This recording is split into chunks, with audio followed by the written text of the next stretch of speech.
आता एक महत्त्वाची बातमी. राज्य बोर्डाच्या 10वीची परीक्षा आजपासून सुरू झालेली. 16,09,445 विद्यार्थी ही परीक्षा देणार. 26 मार्च पर्यंत ही 10वीची परीक्षा चालणार आहे. गेल्या वर्षीच्या तुलनेत विद्यार्थी संख्येत मात्र आता वाढ झालेली आहे. 10वीची परीक्षा आजपासून सुरू होत आहे. यामध्ये एकंदरीत 16,09,445 विद्यार्थी हे परीक्षा देणार. याबाबतच्या ताजी अपडेट देण्यासाठी आमच्या प्रतिनिधी मीनाक्षी म्हात्रे आपल्यासोबत जोडले आहेत.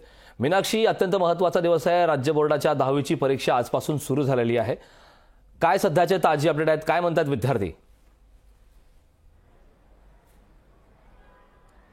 नक्कीच पहिला तर 10वीच्या विद्यार्थ्यांना आजपासून जी परीक्षा सुरू होते त्या सगळ्याच विद्यार्थ्यांना लोकशाही मराठीकडनं आणि माझ्याकडून शुभेच्छा. खरं तर मी दादरच्या बालमोहन शाळेच्या बाहेर आहे आणि आपण पाहू शकतो की 10वीच्या बोर्डच्या आजपासून परीक्षा सुरू होत आहेत. त्यामुळे खरं तर मुलांनी कशा पद्धतीत तयारी केलेली आहे आणि विशेषतः बालमोहन शाळेमध्ये टीचर्स लोकांनी म्हणजे शिक्षकांनी कशा पद्धतीत तयारी केलेली आहे. शाळेच्या प्रिन्सिपल मॅडम आहेत माझ्यासोबत, व्हाईस प्रिन्सिपल मॅम आहेत.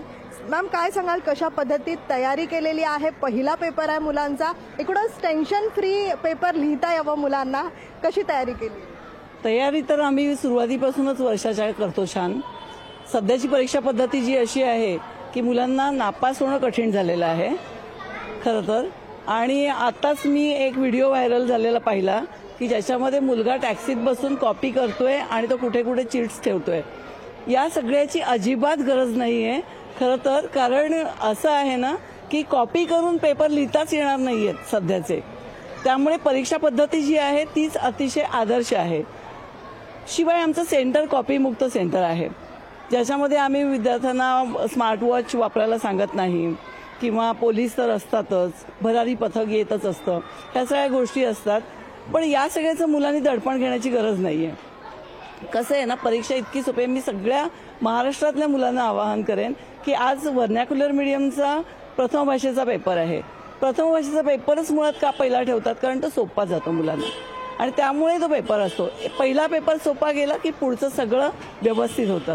त्यामुळे मुलांनी अजिबात टेन्शन घेण्याची गरज नाही. आजचा पेपर त्यांना खूप छान जाणार आहे आणि आम्ही बालमोहनमध्ये त्यांची तयारी खूप आधीपासून करून घेतो. इंटरनलचे त्यांचे 20 मार्क्स असतात, त्याच्यामध्ये जास्तीत जास्त मुलांना कसे मार्क्स मिळतील याचे प्रयत्न आम्ही करतो. त्यामुळे या सर्व गोष्टी असताना मुलांनी घाबरण्याचं कारण अजिबात नाहीये. कारण काही विद्यार्थी आहेत 10वीचे, त्यांच्याकडून जाणून घेऊया कशी तयारी केलेली आहे. पहिला पेपर आहे, काय वाटतंय?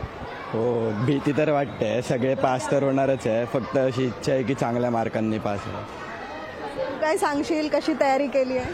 शांत केली असेल पण यांना काय माहीत, मध्ये मध्ये यांना भीती वाटते, मग यांना काय काय यांना विसरू शकतो आपण म्हणून. नक्कीच. तुझी तयारी कशी झालेली आहे? फुल कॉन्फिडन्स वाटतोय तुझ्या चेहऱ्यावर? हो, कारण की शिकवलं आहे ना आम्हाला सरांनी, टीचरांनी, तर असं वाटतं पास होणारच, पण चांगल्या मार्गाने पास व्हायचं आहे. मग तर कारण विद्यार्थ्यांची तर तयारी झालेली आहे आणि एकूणच बाहेरचं जर दृश्य थोडंफार आपण पाहू शकतो की मुलं अद्यापही रिव्हिजन करताना पाहायला मिळत आहेत. कारण प्रत्येकांना ज्या ठिकाणी बालमोहन शाळेचं जे सेंटर लागलेलं आहे, सगळेच विद्यार्थी जे आहेत ते वाट बघत आहेत आणि आपलं शेवटचं रिव्हिजन जे आहे ते देखील करताना पाहायला मिळत आहे. आजचा दिवस खरंच अत्यंत महत्त्वाचा आहे. 10वीच्या परीक्षेला अखेर सुरुवात झाली आहे. खूप खूप धन्यवाद या सविस्तर अशा माहितीबद्दल. लोकशाही मराठी ऐका, पहा, जागरूक रहा.